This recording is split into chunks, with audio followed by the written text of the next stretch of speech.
Tapuaiga Samoa I whiau malawasinga ese o le nei aso. Mai se o tātou ula afi o whamalama. E ala I le tātou Tapuaiga I le atua. O na whaia le li I le atua o le tangata I le fuefu o le ele. Ma ua mānawa I ona ponga Isu o le mānawa ola. O na amea ai leo le tangata ma tangata ola. O le tatalo le nganga pa ia. Se o tātou wifo ma tatalo I le atua. Le atua tolu tasi pa iai. Le atua le tama le alo ma le nganga sa. Ua mapu ma malo lo mailo o tunu. I whiau mga aluenga ese o le nei aso ai maise o le nei vai aso. O wawa mātou talitonu ma le whātua tua. Ana le se noa lava la o fio na ia I mātou e le tau le manuia. E ala lea o mātou o mai ai le nei Afiafi. Se o mātou sula lo walofa ma lo wanga le lei. Whaapale ina lo suafa I le vi inga. Whamanu ma le whaafitai la o fio e le au noa. Ai pangala valea. E langona lo mātou whātau waa ma le le ato atoa whaale nganga I lumo lo mamalu. O mātou mua I wala au atu ai a fio maia.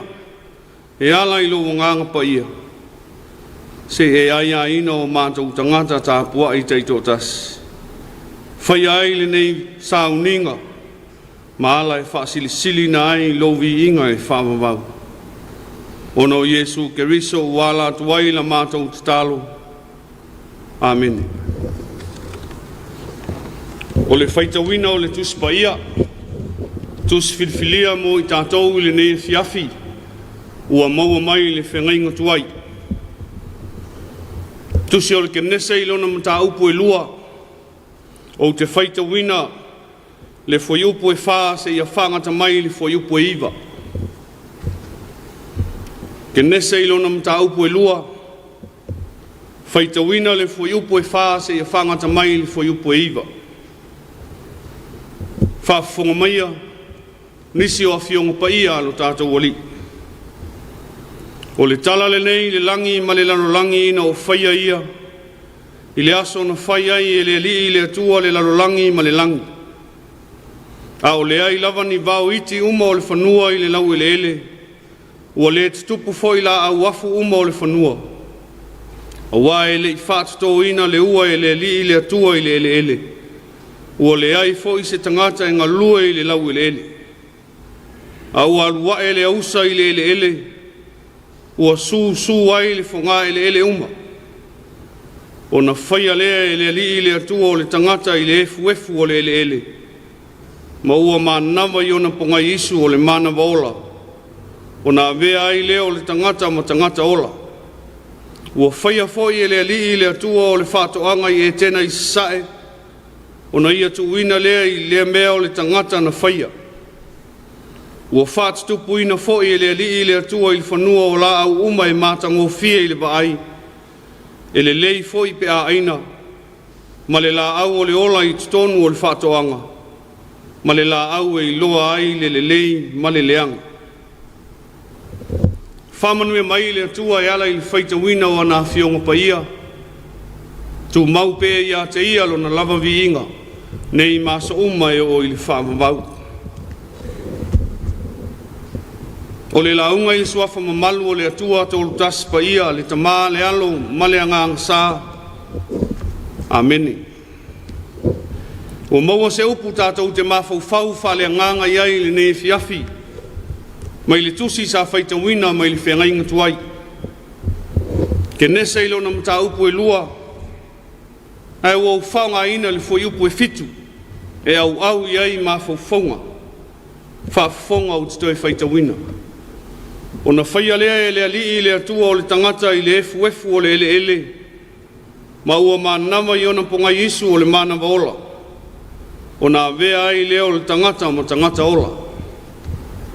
Manatu au tū, li ua e le atua le whātau waa I le mātango fie.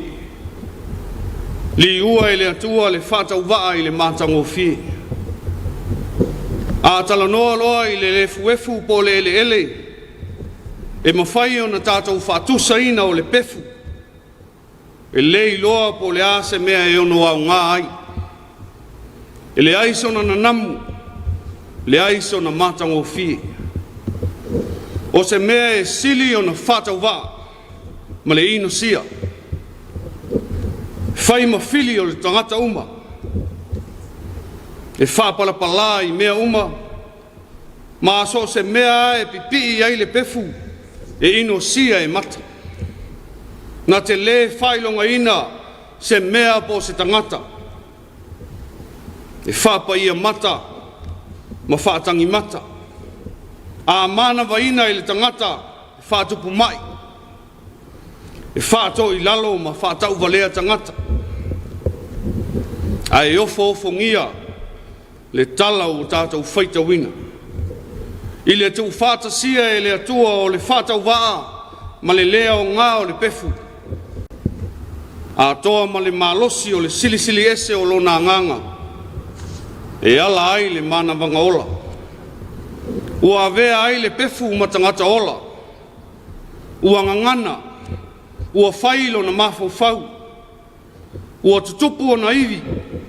A ano. Whapea fo I le pa. Ua iailo na toto. Malona loto.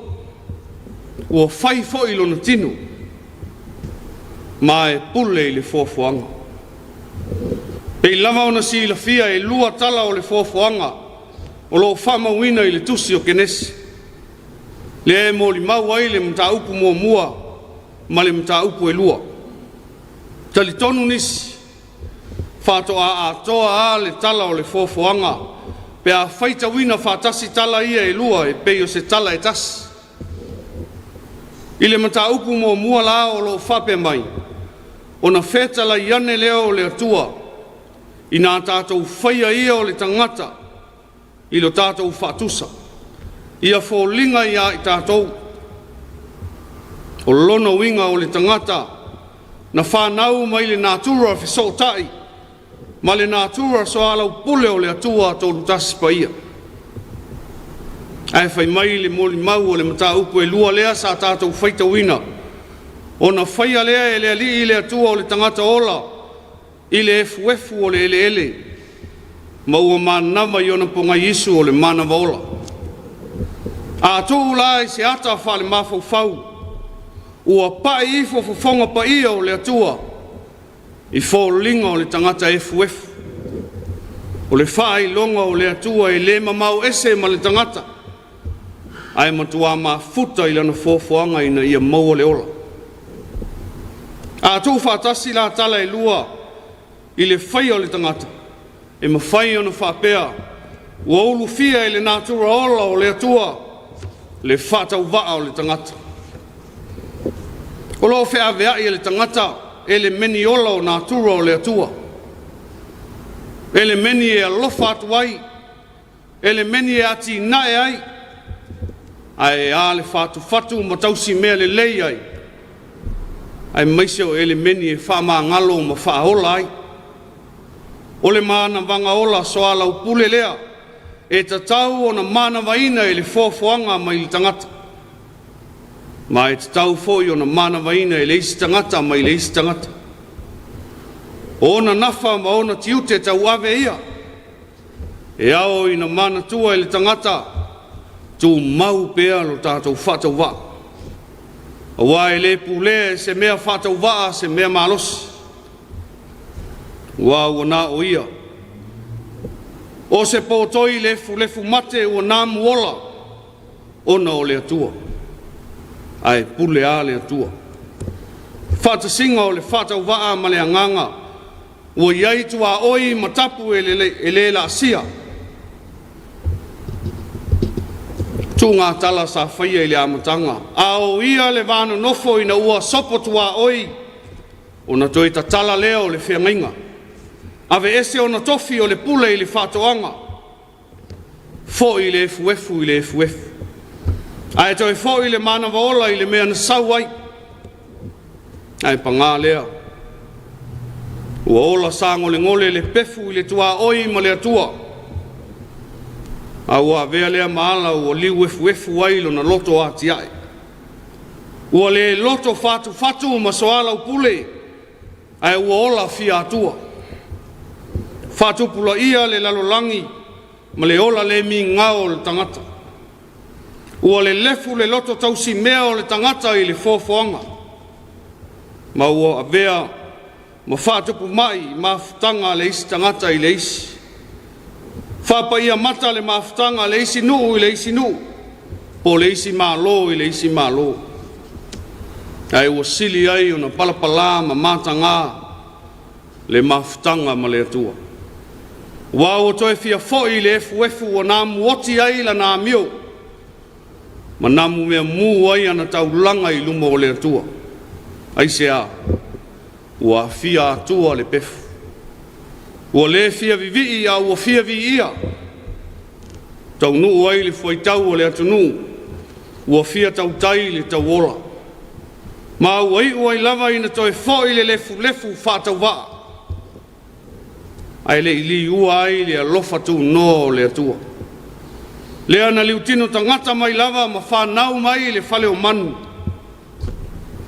Ua lefua i le ala le li. Ua ua tau whatau wa ina i le tangata. Ua ia ino sia ma tu lafo ina. Peo se pefu e le au ngā. Le a mio le manu o le tua sivi. A manao i se ia mai le moana. Ona lele whatu sao lea i le vani monimo. Wha ifo i le manava o le moana sau. E lea e fua. E taunu unga o le whamai moe ola. Lea e mo li mau ai le tusi le evangelia Ioane i le whengainga fau. Ina ua e malo whatama soali inga le atua le utino tangata. Le tua mafa filimalai na whaifo mai le tua sivi o le langi. Na whaifo i le manava o le tunga mau. Ai le ia e fua. Whai mai Ioane. Ua taliu le uto i whanua. I uso o whaatali mai ai ma le atu vale. Pei lava o le ata o le manu o le tua sivi. Ua foi i le whamoenga. O i aila na toloai o ngā lala. Fōlinga maia ia o le tangata. Pea le au wai le ali. Pei lava o le māmasangia o le pefu. Ua so ona whiawea i solo ma matangi vale o le popole ma le mautonu. Ma ua alinga ma mātila ai le matua whaatau waa o le tangata. Se taimi tā ua lea na ulu fale ai Yesu ma nawa atu le nganga pa ia. Ua ua manatu la ngona o le au soo. Ua whaatau waa i lātou. Ua whewhewhe ma mātatau. Ua matua nau se i toe wa ai atu ia i a Yesu. E ui ina sa puni whaitoa. Ona o le mataita o Roma mana i tu au. A o le matau fia le ulu fale o le li. Se isa saa atu lona whaiva i le ngā lala. O loto atu vale ma le whememe ai o lona au so. Ua whamanuia. Ona ma nawa atu lea o ia i ate i la tau ma whape atu. Ia o tautalia lea nganga pa ia. E leo se mea fau lea vainga wana tupu mua. Lea o toi atangia le mea tonu na tupu i le fausia o le tangata i le amatanga. Ua toi whatasia i Yesu le whatau waa o le tangata ma le malosi sili ese o lo na nganga. Ua uma o na mana watu le nganga pa ia. O na awina atu lo lea i le lalolangi e ta lai atu le tala le lei ma wha i lo atu. O atu lava o ave whiau whatau waa. Tau tō lua i le anganga pa ia. Samoa e malau whaafonga i le nei Afiafi. O lea fo i se whaamanatu mo i tātou uma. Tātou lava o ni au na whātau waa. O lo tātou ti ute o le toi maa nama atu o le mana vanga ola. I le anganga o le soala upuli. Ia fe mana vaai o tātou loto. I le ola fe whaso ai tā leni maanga waa. O la ngona ma mawhauwhaunga. Ta maua inga o le tino, mawhauwhau ma le anganga. Ia fe mana vai le ngā lulue whatas. Fe maa whanaa whatas. Ma le fe wha maanga loai. Ia fe vai li ai le tā ato pona pona o le tala le lei. Ina ia e maa lo ai o tātou whaiva. O wā se manuia o Samoa. Ma nawa atu le mana wanga ola. E ala i le loto fesoasoani. I e o fia maua lau fesoasoani. E ala i le whama oni ma le loto o si stai tiute o tō fia ai tātou. E ala i lo tātou tausi o le file mu. Ma le manatu whapitu. O le mātang o fia le nā o lo fina ngalo ai le atua. E li ua ai lo tātou whatau waa. Ai ala ngona lo tātou whatau waa. I lo tātou waa whea ngai ai ma lo tātou o tua. O le lela ngona o le whatau waa e palasi le vaivainga o le manao e au na atu. O le manatu mau o lunga ia au na mai tangata ia i tātou. Ua manatu ane ua sili ese le sila fia ma le iloa o se malosi se mamalu ma le tamau a inga o tātou maua. Whanau mai ei leo le amana ia ma le vaai whatau waa i nisi o tātou usoa tangata. Whanau mai ei le loto whasau sili ma le whamau alunga. A tātou langona o lo tātou whatau waa i le vā ma le atua. O na iloa le leo le sili ese o le atua. Ma i langona fo i le pai mai o lo na nganga pa ia. O le whatau waa e whaingo fia e o na usta ia. Ma ola ina le fina ngalo o le atua. Ai ale usi fo i le loto i le whaingo fia o na tatai. Yesu ke riso o na i sila fia le lei. O ia o le atua le utina tangata i le lalo langi. Ne ia to e whaafoi mai manu na mele i e tena. Na ui atu i le ino sia ma whai ma fili o tangata. Ma ua pei o se pefu lea o ngā. Pei tai e le solo muli o na o le nau i a te oe. Ma au ma i tato uma. Ne ia to e whaafoi atu le tangata i le maafutanga ma le atua e whaavavau. O ia lava o le taulanga. Na toina namu le lei ai luma o le atua lo tātou wola. E ala i lona maliu ma lona toi tū manu malo. Ua maua ai lo tā awa noa. E toi manawa ina ai ma manawa atu le ola e whawavau. Pe a moni lo tātou whatu tua i a te ia. Whawavau. Ona o Yesu. Amen. O le a tātou pese atu i le atua i le pese lua se lau tolu sifulu mal tolu. Lua se lau tolu sifulu mal tolu le pese o le a tātou pese ai.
O tātou tālo sanga, tālo o le whawhitai, whātou i senga ma mamoli atu o tātou manao i le atua.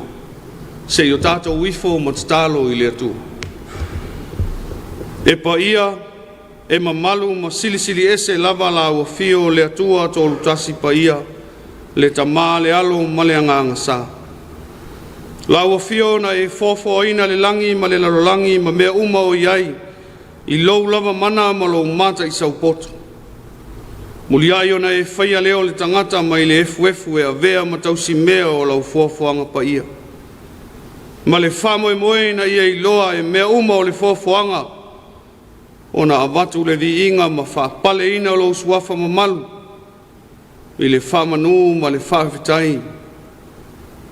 O wā o lau alofa ua sili lava lea mo i mātou lau whanau whātuatua. Vi ia ma whawhitai a lau alofa whāsafua mai. Wā o mātou talitonu o lau manuia le lau tele o si o mātou o tunu o Samoa. A mata mai ona ao se ia o ina ia mātou whanau. E ui le tau whamatau mai o whamai pipisi ese. Wā fia ai le soifua o tangata o le lalolangi. Ai maise o taua ma whewai a inga. E le ngata i leo whalawe lave whale natura. Ma whalawe lave tutupu whafosei. Pei tai e lea vea lea maala e mumu i titi ai lo mātou talitonu ma le whātua e te le tu la fua i lava i mātou. Mātou whawhitai i lo walofa tuli loa. Wā sāpanoa e se lo watunu e le ngata i le nei aso. A o le nei vai aso i alau whiau mu whaiva i se. Le ulu fafo ma le ulu fale o le uta ma le tai. Ai le ngata i leo na i mātou whanau sa whiangai ma o onga. O lo uta mao a inga ua wala i se mai. I le ngata i leo tā leni ma anga wau e wha o loa ina ai o mātou tangata. I le tino o le mawhau ma le anganga. Whawhitai au a fionga pa ia o mātou i loa. Ma malama ai lo fina ngalo mo i mātou. E awa o ina ai mātou ma mātou whanau. Ina ia tonu la mātou savalinga e tusa o lo fina ngalo. Vi ia le ngaluenga lilo o lo wanganga pa ia. E au maia le mauti noa e whaaloto tele i teimi mātou te vai ai. Whamawhanawhana i teimi o whaingatā. Ai sili ai le anganga whawhitai. Lo walo pele o Yesu ke riso i lona maliu ma le toe tū manu malo ma i le oti ma le tunga mau. O le tau langa ua watu ai i mātou le mawhutanga wa wala lata ma lau fio. Pe a whai e moni lo mātou whatua tua i a te ia. Tu mau atu i lau fio le viinga o le whamanu ma le whanetanga. Nei e o i le whamavau. Ai pangā le tele o lo walofa mai. E ua le tusa ai ma lo mātou tali atu. E ala i lo mātou wola e whe momo wai. Whamua mua lo mātou poto ma le iloa whaletangata. E ua vea maala e ama ai la mātou waai i lau fio ma lo ua o mai. Whama ngalo le ifonga lo utunu. Whama ngalo na taitai whale kalesia o taitai whale malo. Se i o i taitai o ainga. Ina ua mātou le au watua le au nanga sili i lau fio. Ua au whatumtumu lima o na whai o mātou tiuti. Mātou whatonga mamate i lau fio. Se i alofa ma whama maina i mātou mo lau fio ma lau tala le lei. Vea le toto pai o Yesu ke riso. Sausawina ma whama maina ai mātou. Ina ia na namu ai lo mātou wola whatua tua i lumo o lau fio. Ia o ina i mātou ina ia fulitua i le leanga. Whai alo fina ngalo e whawawau. Lea tua alo whai. Mātou whanono manu atu i lau fio mo se manui o Samoa. A mata mai le ao le malo le pale mia ma le kapeneta. Ia iai le manui o lau fio i taitai o e kale CSS i so se whata whai taulanga. Ia la atu ai le mana o lau nganga mo se manui o tangata lau tele. Whamanuia i le pulenga ali mo whai pule i tonu o fio anga taitas. Se ia o lava i tangata lau tele. Na ia mātou whanau ia o onga mga aluenga. Mātou manatua na ia mātou ta mā matina mātutua. Ua maua i le aunga vai. le ngata I tonu a inga e whape fo I tonu so se maota ngā se ngasi. Ia whafua loa pēa lo lātou soi fua. Ia mana pēa la lātou te talo e manuia ai o mātou whaiva uma. O e o Afia I whamai ese I iailu mana whamalo lo. Ia maua ai se mapusanga o tangata. Fua I mai e lau o fio le poto o ma le malos. Mātou te ngālu lue whātasi ai. A wā se manuia o mō Samoa. Manuia ai o Kalesia. O a inga ai maise o mātou nu. E lalolangi vevesi o na o leola fia pule o le tangata ia iai lo file mu. Whamanuia I ati nae o le awhia ngai ai ma lo wotunu e le ngata I le malo o le Kalesia ai maise o tangata taito atas. Whamanuia I o mātou lauwhanua ma le ngata I whale e tua iai le soifua o tangata ai maise Samoa u whaimo o mātou tofi. Sauni ai o lo tunu mo lo sa pati ata yao. Sauni a fale nganga I mātou. O wā lo fina ngalo fola mai. I alu male mana la upu. Tele ni nganga mo lau fio ma lo malo e whama mau. Whamanuia I le nei ala ata le pūlenga ma le au whainga aluenga. Mau al si le fia e whatino ai o lātou tiute. E ala atu ai lau tala le lei tu e fio le lalolangi. O a mātou te talo ia. Whatasi ai ma manatulilo I le loto o le tangata lava ia. Tau ofo ina atu ina ia whaia iei lo fina ngalo ai leo o mātou loto. O mātou te talo. E la atu ia Iesu Keriso lo mātou o li ma le whaola. A o le manuia ma le file mu o la o fio le atua le tamā. Le alofa silisili ese o Iesu Keriso lo mātou o li ma le whaola. I le ma le mafutanga le motusia ma la o fio a nganga pa ia. Tau mau mai o mātou lunga o manei, ma lunga o lau whanau whātua tua I le lalolangi atoa. Lo manuia ma lo file mu o lo alofa ma lo wanga le lei. Nei se iau o I le whawavau e whawavau lava. Amen.